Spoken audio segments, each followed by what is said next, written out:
something I haven't done this in a couple of years, but when my kids were in high school, my son was in band, and the marching band in particular, I had to learn so much about it. I was like, this is ridiculous. Like, y'all come up with a theme and all the songs like tell a story. And when you're at a football game, no one knows that.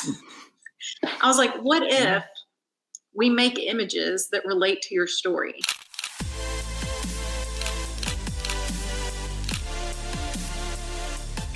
Hello, everyone, and welcome to episode 11 of the Focus Stack podcast.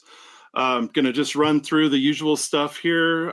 If you've just discovered the show or you've been listening but you haven't subscribed, please go ahead and check it out on YouTube, Spotify, and Apple Podcasts. You can subscribe on all of those platforms, and it'll let you know when new episodes come out.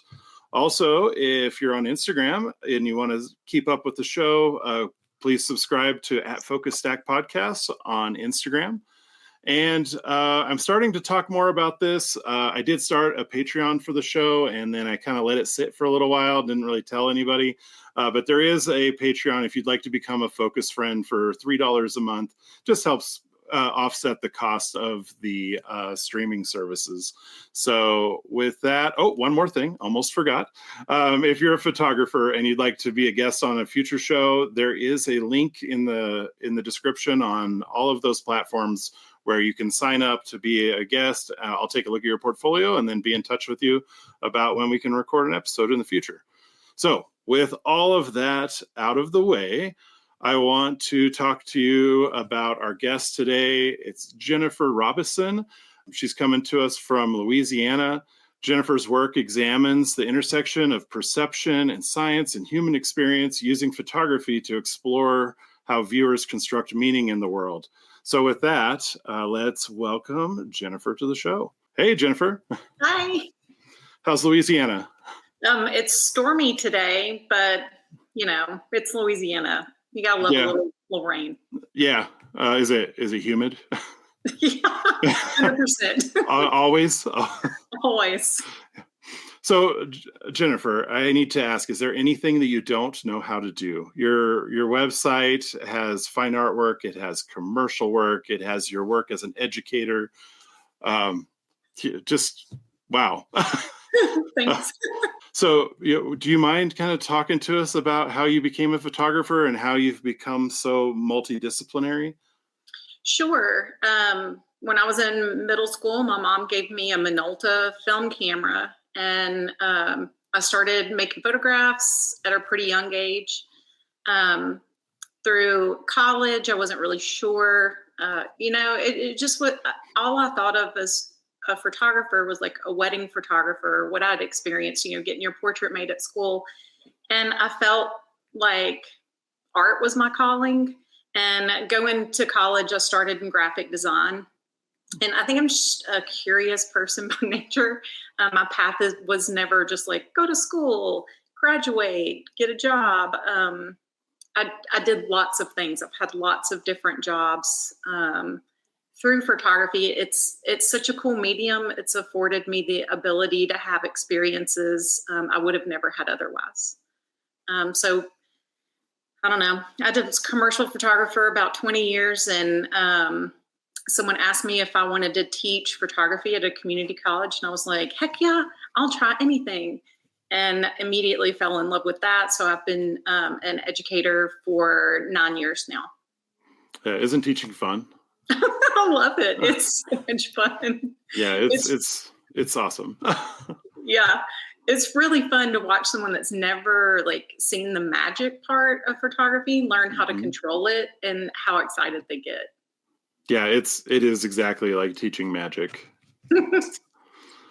No, that's great. So where would you like me to start in your portfolio? Is there anywhere you'd like to look at first to talk to us about it? Yeah, my little intro, it sounds so like higher ed, fine art, but really it's just the same as being a commercial photographer. How do people interact with each other? So maybe let's start with the order of things from the series, the image that we're looking at right now. you just pop in that gallery, you can get a better idea of the series as a whole. It's narrative through the perspective of this one figure, and the figures in like organic environments. And it is really fun to think about making work that was not for sale when I was making this work, just being commercial for so long. You always have to think about the client's needs or, the purpose of the image. And when I started the series, it was really inspired by another artist that's an assemblage artist named Rick Bruner. I photographed his work for him, and I was in a studio making all these images, and I saw some arrows, a bow and arrow, and I was like, these are so cool. My commercial brain is like, you should sell these. And he said, this is the one thing that I'll never sell. I have to have something for myself.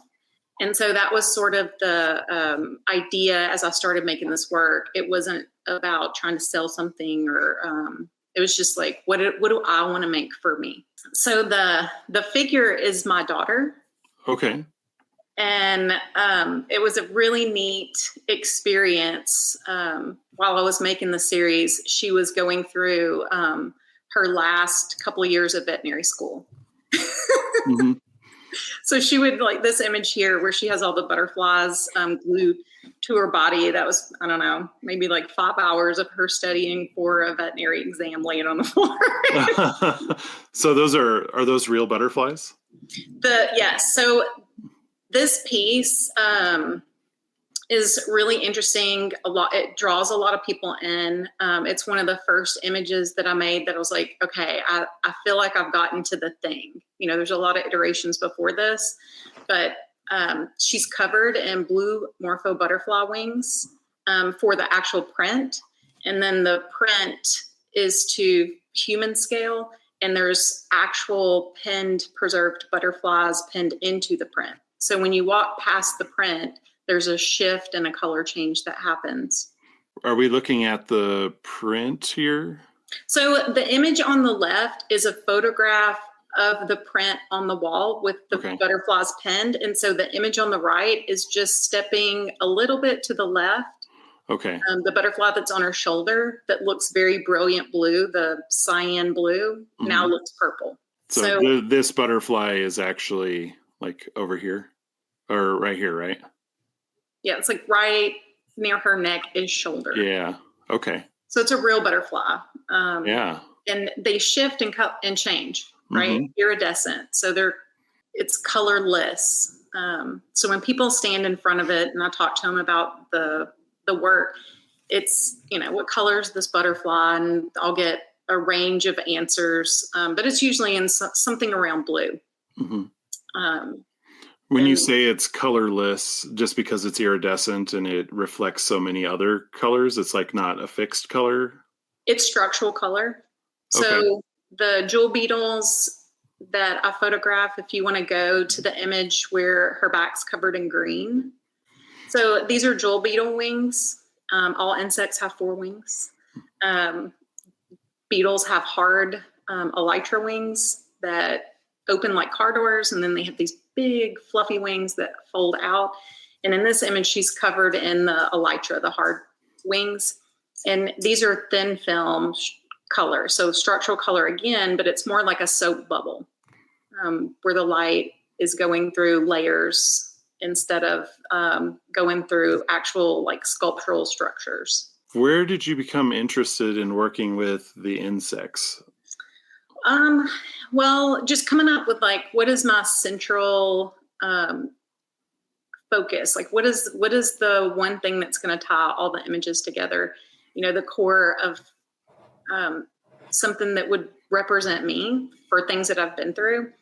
And when my kids were really little, I had thyroid cancer, and the symbol for your thyroid is a butterfly. And so they use the blue morpho butterfly as the like symbol for thyroid cancer. And your thyroid controls all the major functions in your body. So when I no longer had one, I just went through so many like visible physical changes and ideas that I had, like how I form thoughts completely changed. Everything about me completely changed. And so it made me really think like, yeah, this butterfly thing is so connected to not just what I went through, but what a lot of people go through in their lives. Even, just growing up, you go through changes. And so the central thing that got me started was butterfly. And so I got really interested in like, how am I going to like make this work or get the thing across? And that's where I started just photographing butterflies, and I would get more and more and more macro, and that led to micro, and that micro led to scanning electron microscope imaging. So I wanted to see deeper and deeper and deeper. And the more I looked, the more I saw. And so that's really what got me interested in the structural color aspect of it. And my daughter, while she was in vet school, she took an entomology class at LSU. And the professor was trying to explain structural color and like what he did for research. And she was like, my mom does that for her art. Oh, yeah. Yeah. And so that was sort of my entry into learning a lot more about entomology. And the more I learned about that, the more I could draw those relationships between like how insects communicate and how they live and how it relates to just humanity in general. Oh, that's really interesting. So the not Do you having want a to thyroid. show some of the insect images, the structural color, if you go to Sure. research? Yeah. Yeah. Well, I was just going to say, I just wanted to kind of go back a second. Sure. So the removing of the thyroid, do you feel that changed the way that you think and that influenced your art? It certainly influenced what just me, my personality completely shifted and changed over time. It's not like overnight you change. Mm-hmm. And so everyone's thyroid does something, affects them in a different way. So some people don't even know they have like a thyroid issue. So when it's gone, it's a little more noticeable. And one of my particular weird things with mine is controlling my body temperature. I have a really difficult time like regulating it at all. So like it could be hot outside and I'll freeze. Oh, it's very odd. Yeah. Wow. I'm sorry. Where did you want me to go again? If I'm talking about structural color and bugs, and it might be easier to visualize, like what I'm talking about, the SEM sometimes is strange to people. They're like, I don't understand what SEM is. Yeah. You said that was in the research area? Mm-hmm. Okay. So this might help with, seeing like some of the images that I was making that was driving the figurative work. So I was making these at the same time. Okay. The purple wing on the gold, when you image something in the scanning electron microscope, you coat it in a precious metal. So this was a blue morpho wing that was coated in gold. So it made it purple. I thought that was so cool. So you have to put a coating of, is it like a powder or is it like?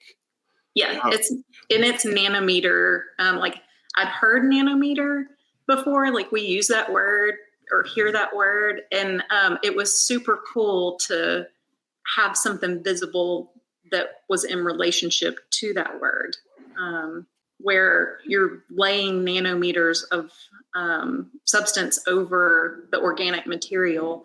And then when you put the wing inside the microscope, it heats up, and the more magnified you are, it starts moving the scales on the butterfly wing around. It's pretty interesting. Oh, that is interesting. Mm-hmm. So it scans, and you can actually see, like, if when I first started learning, I'm like, why do I have these weird lines? And it's just because the little scales would move around a little bit as it was scanning. Like, is this a good image to look at? It's kind of a reference to that. So yeah, this is the same type of butterfly, but this is a confocal laser microscope where it scans, and it was super cool just learning different ways of image making. I just found it really fascinating. And at the time I'm of making these images, I'm in the engineering building. And I didn't think it was super weird, but the people around me were like, what are you doing? Like, we're in here studying the chemistry and like what's in dirt. I'm looking at butterflies because they're just so fascinating. Yeah. It was kind of fun to see like how I connected to that world in photography. And I'm teaching class at the same time, so I would go back and explain to my students. I'm like, y'all are learning physics and this applies to 3D modeling and just making all those little connections. Yeah, these are really interesting images. So is this like when the scales move, like then they kind of get out of the pattern, or is that just from so this one's how they different. are? The scales move in the scanning electron microscope. Oh, okay. So those are the black and white images primarily. Okay. And Like this here. So something really cool. This is the blue morpho. And if you go forward, this is a red glasswing. So the color red is like this lacy structure. And I believe I also have one of the blue morpho, and it's more uniform. It looks more like a tree structure. That's really interesting. So those holes are like, just to give you like a scale perspective, those holes are about 70 nanometers. So you're like the circumference of your hair, like your hair is about 70 nanometers in distance. Oh, wow. So that's about what that hole is. Wow, that's pretty cool. Isn't that crazy? Yeah, that's really cool that you had access to learn how to use all these different tools for science to make art. Yeah. It was really, really, really cool. Is this really a beetle? Beetle. I know a couple of the beetles. I helped the grad students that were in the program come up with like, what's a good system for like managing all these files and color correcting, and what's okay to do and what's not okay. Like, how do you make these consistent and accurate? One of my favorite like interactions while I was there is a student was studying pupae. So like the little larvae of butterflies, and her research was the contrast while they were these little tiny things. And she was like, I don't want to go through all this focus stacking, like 400 images and stacking them together. And like, this is taking too much time. They're going to be out of the phase of when I need to photograph them. And so she made an image with her phone, was what she was going to use for her research. And so we took the two images and compared them together. And there was such a large difference between the contrast, which was what she was doing research about, that her research would have been wrong. So that was a super fun way to be able to teach photography and some of those limitations of photography to someone in science. So are you actually focus stacking in this situation? You're focus stacking the depth of these scales and things? Yes. Oh, cool. And using the microscope to kind of shift the focal plane forward or backward? Yeah, up and down. It's on a rail, like an automated rail. Yeah. This is a really interesting image, seeing it this close. Like just seeing how they almost look like little bubbles up in here. They do look like bubbles when you get really close. There's like little mountains and craters. They're just fascinating. But I was lucky. I was in a lab that has a really large collection of iridescent beetles, and I could just go pick whatever ones I wanted to photograph. Nice. Just go to the bug library and check out a beetle. Check out a beetle. So I had to learn how to pin, how to collect specimen, and how to spread their wings and get them prepared. The wavelengths between us that has the butterflies pinned into it was about a 20 by 20 print, and it had about 500 real butterflies pinned into it. Should we go back there now that we've kind of looked at these? We can look at that. And if you go to the exhibition section, there's an image of the exhibition, and you can tell a little bit more about it.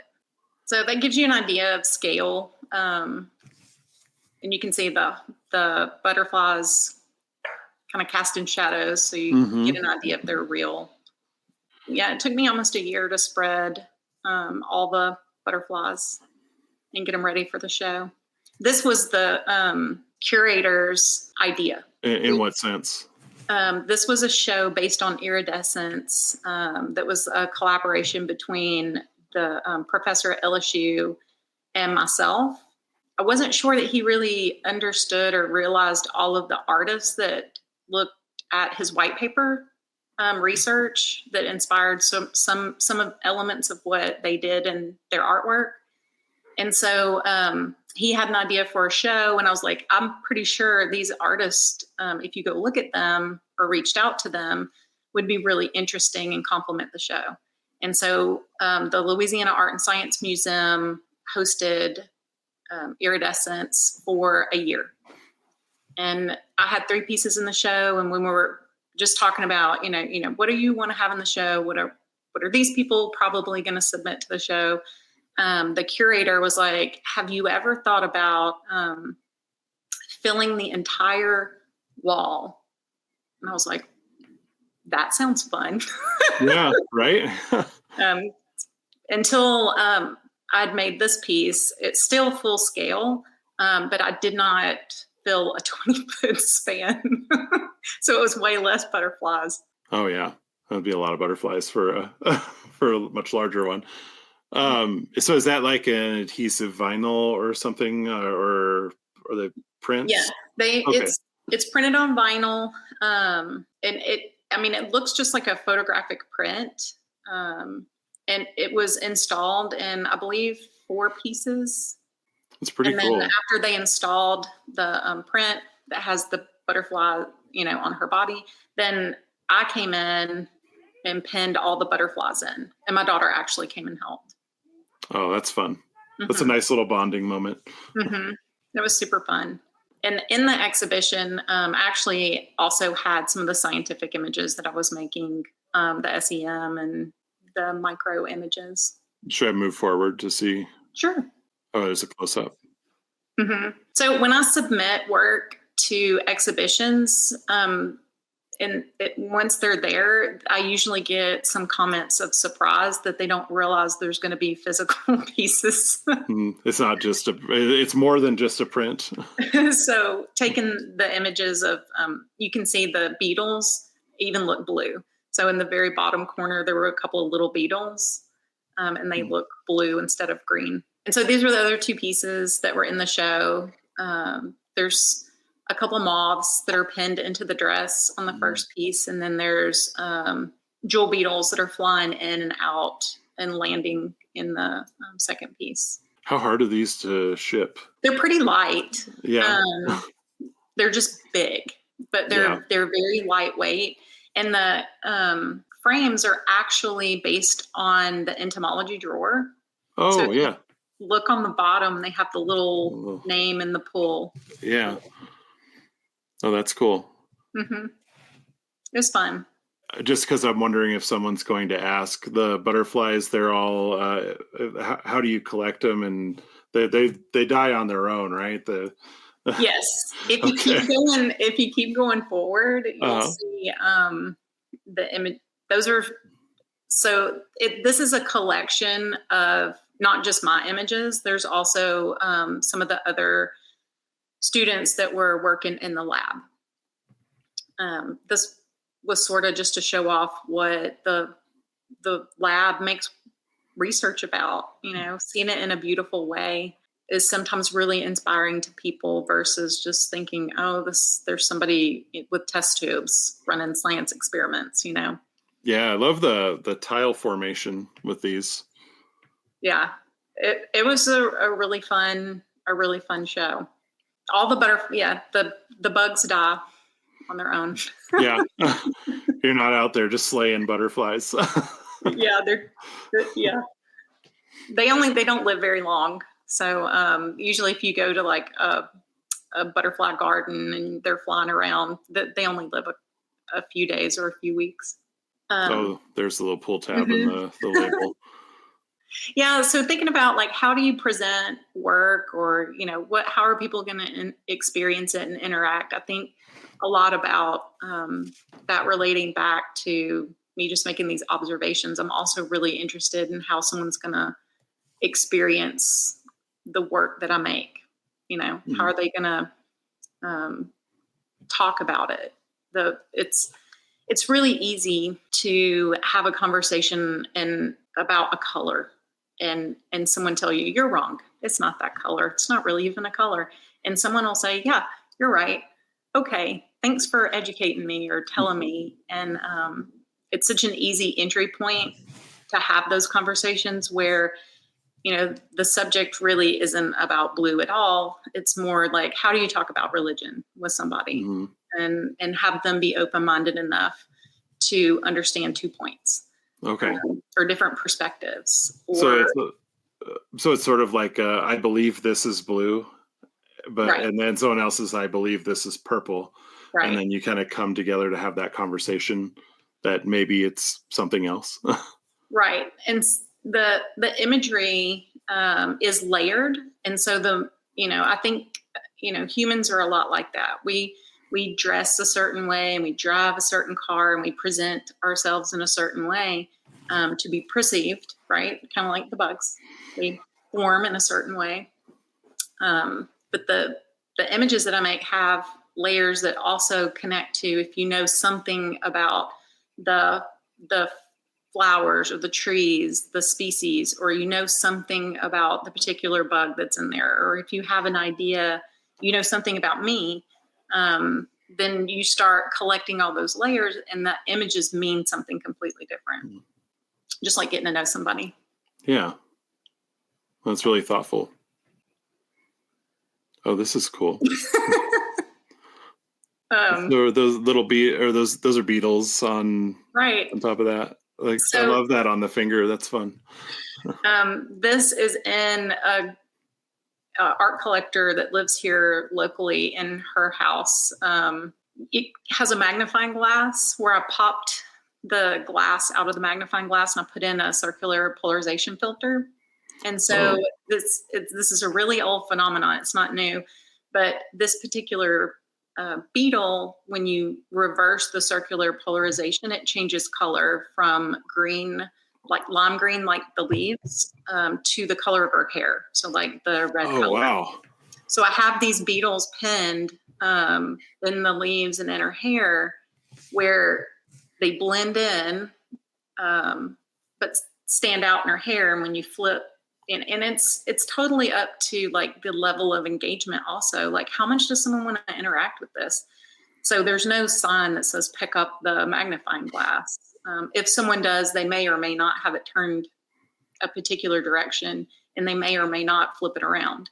So if they do, then there's a giant shift. The beetles blend into her hair, and then they stick out on the leaves. Oh, I wish I could see this in real life. That sounds so cool.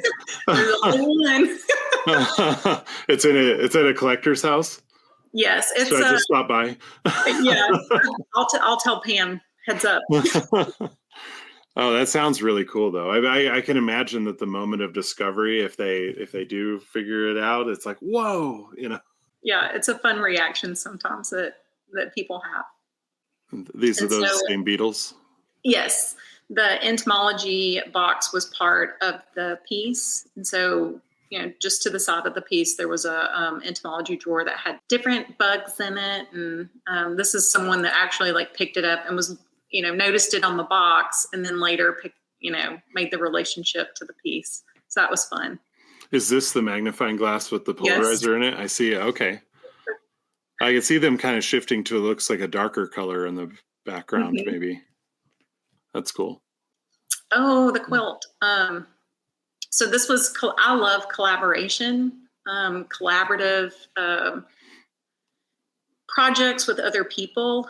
And in the center is Frank Hamrick. He was my advisor and really a driving force in like how I approach the curiosity I have in photography. And so he is a historic process photographer. He does tintype. And this little group, we got together. This was my grad school group. And we all made a different layer of the quilt, of like the images that we make in cyanotype. So you can see my SEM images. Oh, yeah. Yeah. The all blue ones. And it's been in a couple of museum shows, which is really neat that to see like the photograph something other than, a print on the wall, in another form. The very first image that you showed is shows the cyanotype coat I made. So if you go to historic process, you can see the coat by itself. It's the first image. Oh, nice. Okay. So the girl in the field has this coat on in the image, and it's silk. And as she's like, we were making all the images, it just shredded the coat. It was really fun. And so the final image that I ultimately felt like represented the whole idea and concept behind the work. You can see like the shredded silk pieces of the coat around her. It just got frayed up from being out in the just being active. Yeah. Really delicate. Like 1950s silk coat, like ladies' coat. And I used the wings that I previously had attached on her body to expose for the coat. So when you're exposing, that's the light going through the wings that's making the shapes. Right. I don't know if I realized how translucent they were, like in terms of how much light could actually make it through them. Because you can see all the structure and everything. The butterfly wings are like your scalp, and they have scales. And so like when you see butterflies flying around and it looks like glitter, those are their scales coming out, like you lose your hair. And do you ever show this print like this, or is it just this was the thing that was used to make the other image? I've not shown this. I have been asked if I wanted to show the clothing with prints because the clothing is important. And I have not done that yet, but it is interesting to me. An interesting idea to show like the actual physical clothing in relationship to the images. It'd be kind of cool to see it on like a mannequin or something. Yes, I think it would be pretty cool. One of the images has a 100-year-old wedding dress, and she's going through cockaburros. I don't know what that is. So if you go back to the order of things. Sure. Yeah. And scroll down a little bit. So the orange images, the one all the way to the right, is and in the close-up of her leg, that's the wedding dress. Oh, to the right. Okay. So that's the wedding dress. Oh, okay. So cockaburros are how Velcro was invented. Oh, okay. It's like a burr or something like that? Yes, and they're really poisonous. Oh. They're super poisonous. If like livestock or animals that eat them, it'll kill them. Okay. But it's like Velcro. So if you go back one image this way, I think, there you go. That's the dress. Okay. And in making this, my mom has Alzheimer's, and family conversation's tough enough as it is. But while I was making this, she was in a phase of like, I would have to tell my kids, we're going to Mimi's, don't talk about politics or religion at all. Like not even the little bit that you could do. And because it was just so confusing for her, and she would want to talk about it. And so it was like, I thought a lot about the difficult ways that we navigate conversation in different areas of our lives. those struggles are real and relatable, I think, to most people. Yeah, especially right now. Yeah. Like, what can you say, and how do you move around those conversations without having more conflict? Mm-hmm. Yeah. One of the things I really appreciate about your work is, they're really beautiful images, but it looks like, I can see traces of your commercial past in terms of the way you use lighting. There's a lot of artists that don't utilize additional lighting. And I can see you're like, there's a very clean, professional aesthetic that very much feels like it has ties to the commercial realm. Sure. Trying to figure out the aesthetic, like, what does this work look like? Love lighting. I love learning more about it, how it works, and how to transform it and manipulate it. And before I ever started making this series, like, I was just fascinated by it. I think that's what drew me to photography, is the amount of manipulation that happens, just lens choice even, Mm-hmm. But I love lighting. There are very few images I make that don't incorporate strobe in some way. Do you want to go look at some of the commercial work? Oh yeah, we could do that. I was just noticing here, like, there's clearly, like, the way the light's happening in the hair or on the body, it's not like it can't be coming from all those directions at once otherwise, Right. And I just use one light. Okay. The majority of what I photograph is one simple light. I rarely use modifiers. Okay. So just a reflector around the bulb. Yeah. Very simple. It's usually just me and my daughter that are doing this. Sometimes my husband will come and help with the lighting, and he's usually like, got it up 15 feet in the air. Yeah. Yeah. No, I've had friends hold lights pretty high or pretend to be the sun. Yeah. Yeah. Yeah, it's fun to talk about as a family. Remember that time you had us? Yeah, one image in a tree that's 1,800 years old. It's like the oldest cypress tree in the world, and she's almost new, but not quite. Was that this year? So I don't have it on my website. Oh, okay. I don't have all the images that I show up. I'm not sure why I do that. I wonder if it goes back to, like, keeping something for myself. Sure. But it is a similar tree. So that is a cypress tree. But the one I'm referencing it's iconic. People go there, like, on a journey to go make a photograph with the tree. And she's actually in the tree, like, climbed up in it. So my husband had to help her get out of the tree. Oh, that's fun. Yeah. So we could take a look at the commercial work. Where would you like me to go? I guess maybe start with just the top section. I don't have a lot of commercial work on my website. This is sort of a general overview. Okay. I have a couple of passion projects that I do every year, and the food images are one of those. Do you know what slow foods is? No. Slow foods is like a national movement. It's the opposite of fast food. Oh, okay.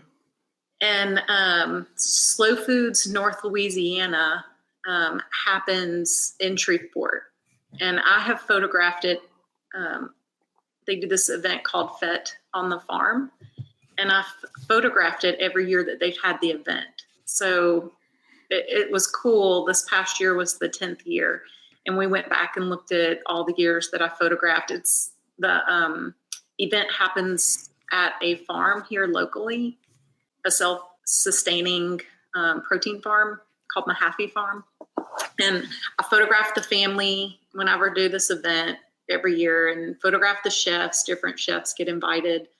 And so I was like, I don't really post these pictures, but I feel like it's so part of me that I wanted to put a couple up there. So I just have a few from this past year's FET. But I really feel like, having a couple of things that you do in the community that connects you to your community is really, really important as a creative maker. Yeah, I agree. And this is one of mine. Oh, it looks really good. This is a new company that's a biscuit company. I met the owner through photographing this many, many years. He worked at the restaurant, and he's like the best bartender ever.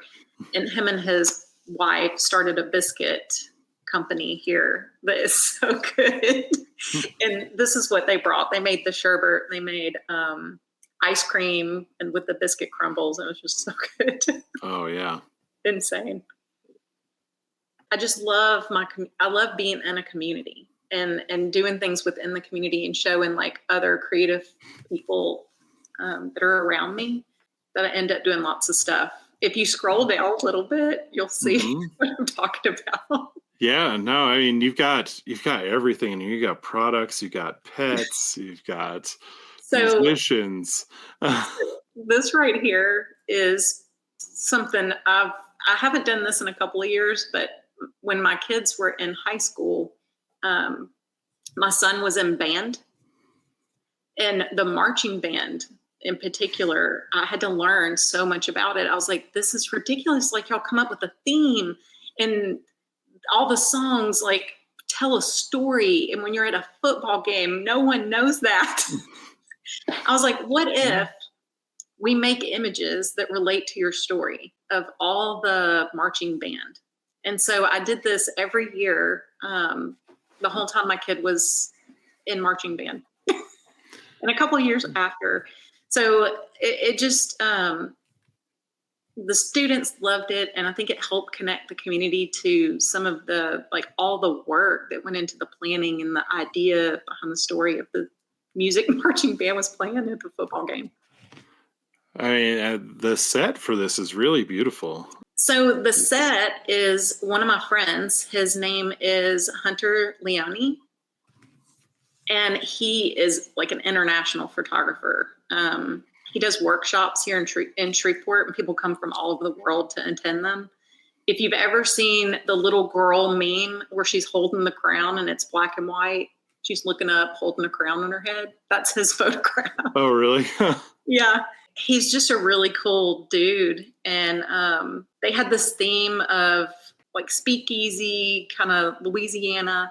And I knew this is his apartment. It isn't even a set. This is just where he lived at the time. Oh, wow. And my daughter would go model, and he would have workshops. And I was like, hey, can I bring the entire Benton band? He was like, sure. And that's the band director, Evan. He was always just like really open. He was like, sure, whatever you want to do, J-Rob. Like, great. The craziest one is the circus. They did a circus one. Right here? Yes. So all the parents got involved, and they researched like characters from like historic circus type characters. And so they picked out different ones they were, and they all dressed up and they showed up. We did this at a local art council. And the background, they were like, how are we going to make this look circus? And I shoot for a helicopter company, and they have these giant, enormous American flags that fly on their flagpole. And I was like, I bet we can use this flag, like hang it up from the ceiling, and y'all just kind of be in front of it. And so that's what we ended up doing the stripes look like a tent. It does. Yeah, it totally looks like a tent. Mm-hmm. I did a circus shoot with a bunch of students once, and we used like the dollar store tablecloths, different colors taped together, and out of focus, they looked very much like a tent too. Yeah. Yeah. That's really smart though. The flag. That's a huge flag. It's massive, massive, massive. The helicopter company is in, the building was the Solo Cup company. Oh, okay. Like Red red Cup. solid. Yeah. It's just this huge Plastic version of this. yeah, huge building, and they have this giant flag that flies off the top. But these were fun. All of the kids got involved, and what it was going to look like, and he was like, "Whoa, what if all the cards go in the air?" It was really fun to see them get creative and participate. How many kids are we talking about? Like, how many kids are you bringing over there at once? Like 30. Oh my gosh, that's a lot. Yeah, maybe more. It varies every year, or it did. One year they did zombie, and they all dressed up like zombies. Oh, that sounds really fun. Yeah, most of these people are, they're my kids' age, so they're like in their 30s now. I mean, these look like fun memories to look back on, though. Yeah, yeah. What is this here? So there are a lot of fashion designers here, and there's been a few like organized fashion show competition kind of things. And one of the organizers had reached out a couple of times for me to go photograph different elements of it. And this one in particular became a magazine cover, and it's the title of it was Shreve Punk. So like steampunk in Shreveport. Yeah. We went in this really cool building that's like a person's house. They bought a building and were renovating it into a home, and we set smoke bombs off. So it was really fun. Shoot, and all the designers were so good about helping with color and contrast, and it's the closest I've come to like fashion photography, getting to do that. I've shoot for a couple magazines. This was an editorial spread that was like holiday themed, and they let us do the shoot in a historic building. So this is the Strand Auditorium. It's a really beautiful historic theater building here in Shreveport, and that was really neat to get to stand in those places of where incredible artists have stood. Yeah. What is this? What are these structures behind? So in theater, when you pull a rope, sets move. Okay. So that's that's the system for that. That's the system. So backstage, that's what that looks like. We have two historic buildings here that have really incredible stages. One of them's the Municipal Auditorium where Elvis Presley played. Okay. And I've gotten to make photographs there almost every year for an event, and the backstage looks very similar. It's just all the pulley system, and seeing the amount of production work that goes in is just wild. It takes so many people to do that, and it's incredible. Is this also that same space? The Strand.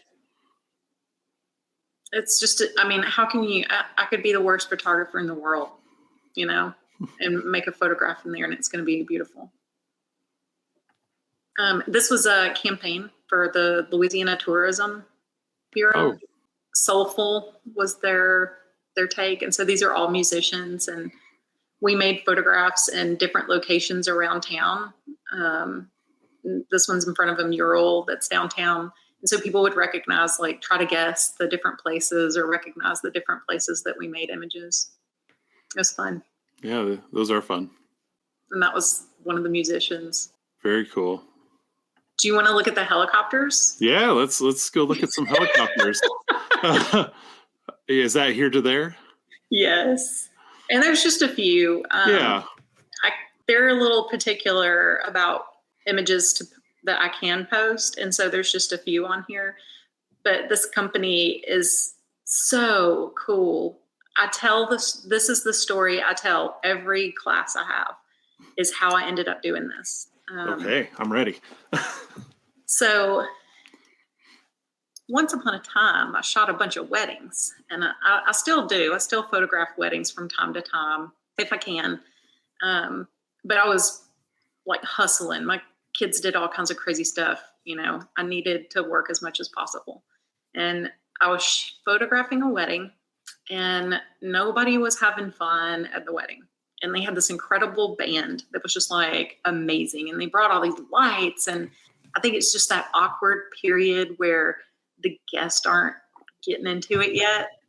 And so I was like, they have these cool lights. I'm going to make some cool photos. And so I took some really neat off-camera flash images of the band playing, and I got the drummer, dragging the shutter a little bit with the sticks and these really cool lights. And after the wedding, he sent me a message and he was like, hey, could I buy one of those images? And I was like, no, I'll just send it to you. Like, y'all were great. So I sent him the photograph of him playing drums. And a couple of days later, he sent an email and he said, hey, could you come make some photos at my company? And so Metro Aviation is the company.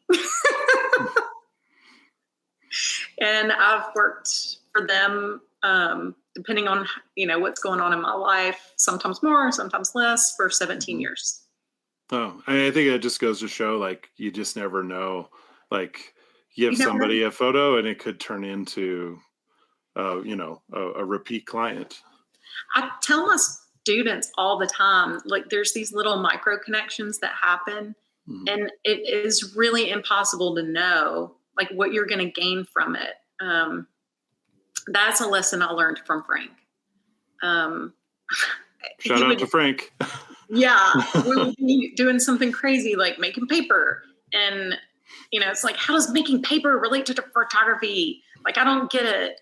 That's not anything I ever said, but it would be similar in the vein of something I said.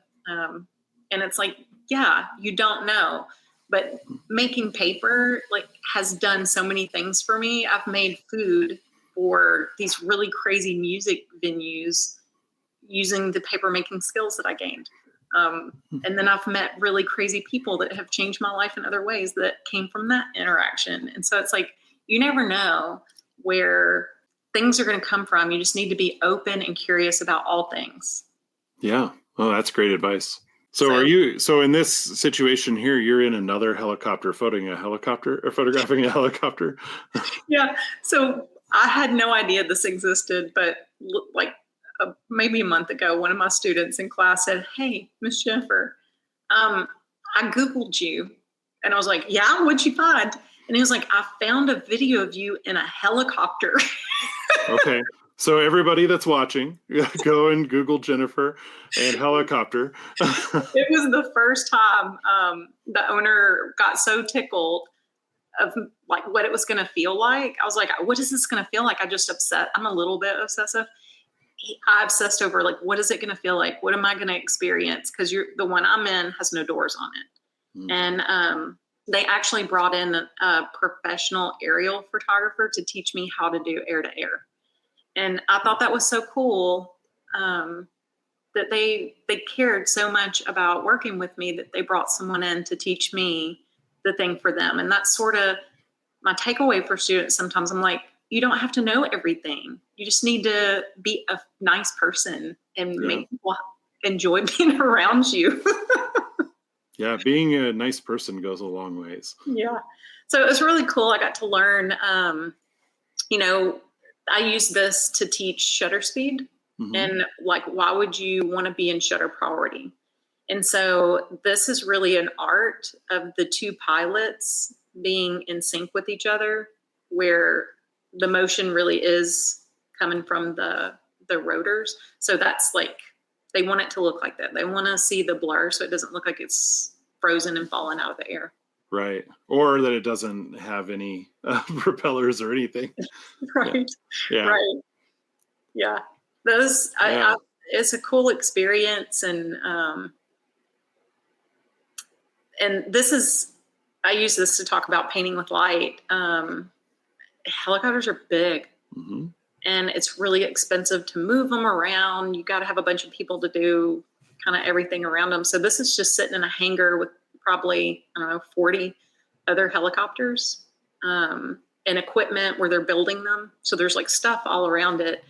And it's compositing and painting with light. So strobe, and then taking different images with the strobe so I could get it black in the background because I only had one light. So in this situation, you're kind of popping the strobe this direction and then this one, and then in post, you're blending them all together. Right. How many different exposures are we looking at? Inside, front, side, back, probably 5. And then there's all kinds of other helicopters in the background. But Oh yeah, it's full of stuff. It is full. They build air ambulances and like the state trooper. They build private helicopters, but it's mostly like medical. One of the I don't know if I think he's an owner, maybe. Milton, he's an engineer, and in Metro, they have I take my students every year. I teach a commercial class and I take them so they can see it. Each area, like if they need something, they fabricate it themselves there. So there's like 3D modelers that work there, and they're using CNC machines, and there's someone painting in all these areas all around the company. Like it's self-sufficient. And so when there's a problem, there's someone there designing, making, and implementing the solution. And then the solution is available to other companies. So like South Korea, people are shorter and they had to adapt the helicopter to them. And so they created like all these solutions for the different equipment of getting a stretcher in and out of the helicopter that like, it was just incredible. It's such a cool company. I've learned so much just being around them and listening to people talk. Yeah, I can imagine. Mm-hmm. Yeah. Wow. So we've looked at bugs and musicians and food and helicopters.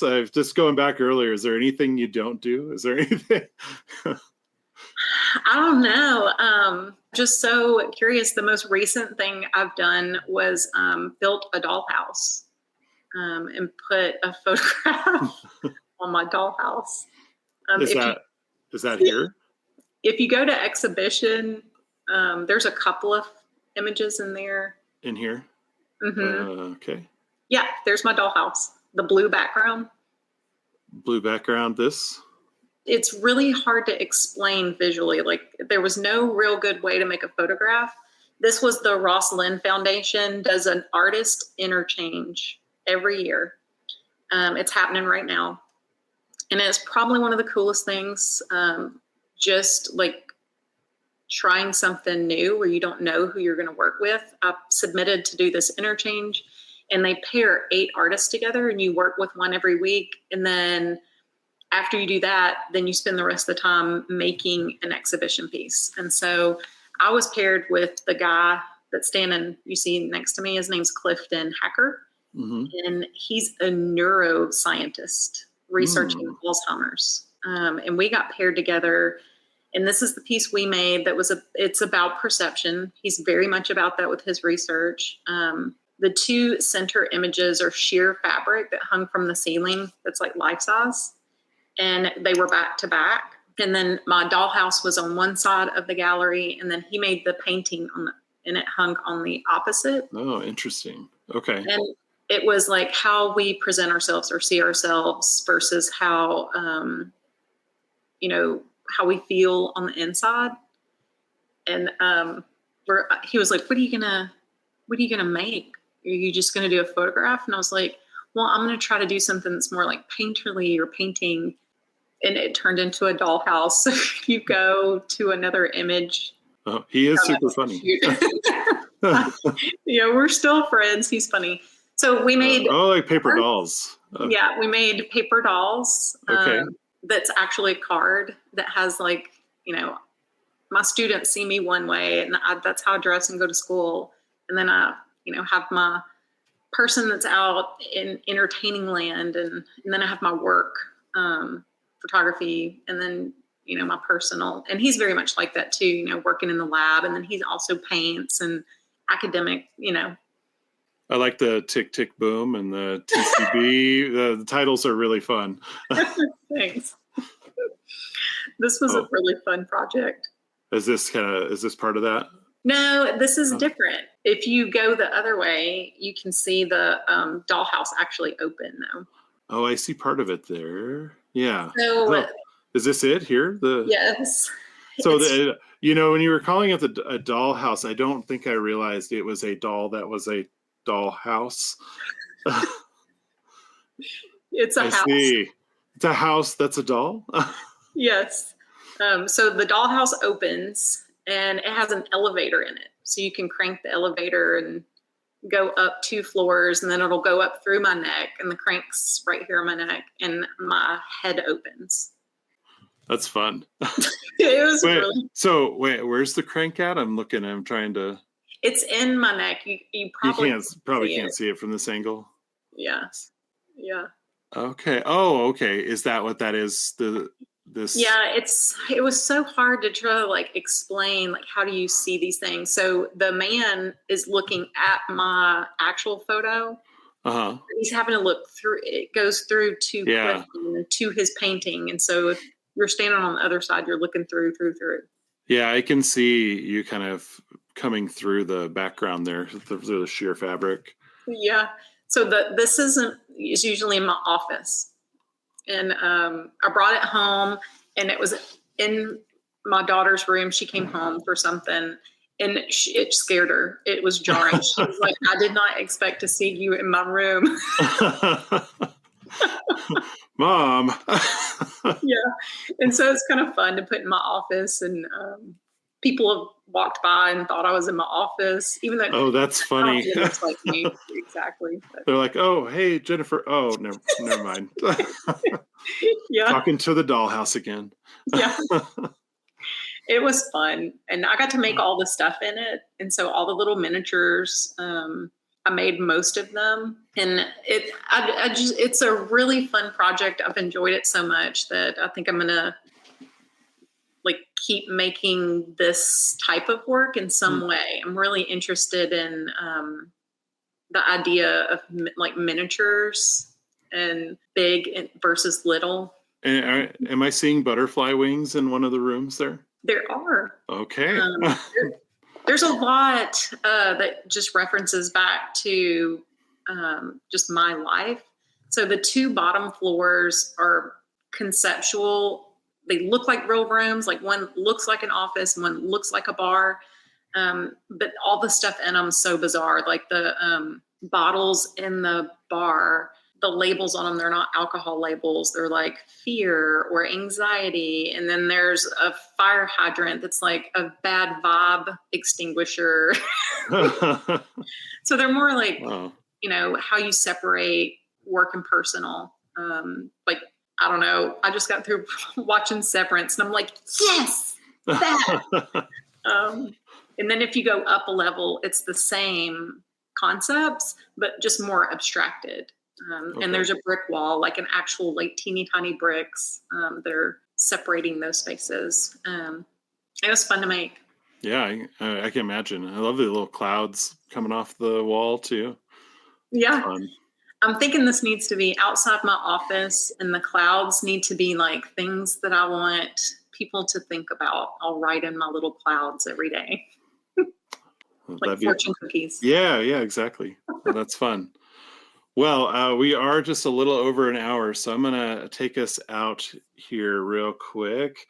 And as we come to a close, one of the things I like to ask the guests are, is there any advice that you would give to up and coming photographers that are maybe starting now and they're looking to find their way? Anything that you can think of? Yeah, there's a few things that I kind of are general takeaways that I try to give all of my students, when I say students, they range from 16 to 80. Mm-hmm. Is just be open to opportunity. There are a lot of things that I was like, I don't think of myself as a wedding photographer, but yeah, I'm a wedding photographer. Or I don't think of myself as an artist, but yeah, I am. All of us struggle with those things, and just be okay in your skin and accept whatever opportunities come your way, because you don't know where that's going to lead you next. That's great advice. So is there how would you like people to follow your work in the future? Any way, just as website or Instagram or anything like that? I'm really trying to focus on my website. So I've recently changed it a little bit, and I'm trying to make the journal something that's more like assignments that I give aren't just assignments. They're like, how do you work on work, right? What is the photography that you're doing? Like, what are new ways that you can do that? So I'm trying to focus on doing some things like that. Instagram, I'm trying so hard to post. Social media is a rough place to go sometimes. Yeah, sometimes. Yeah. Well, thank you so much. I mean, we got to see so many different types of things, and it's all very thought provoking. And I just really enjoy talking to you about your work. So thanks for having me. Yeah. I think what you're doing is so valuable and super cool. I hope all the photographers that want to make things get to meet you or interact with you in some way, because it just had such a profound impact on me getting to meet you and listening to what you do in your classroom. Like, it's just amazing. You're awesome. Oh, thank you. You're going to make me cry. You're a new person. Thank you. I appreciate that. So, all right. Well, thank you everyone for joining us for episode 11, and we'll see you on the next episode. Thanks, Jennifer.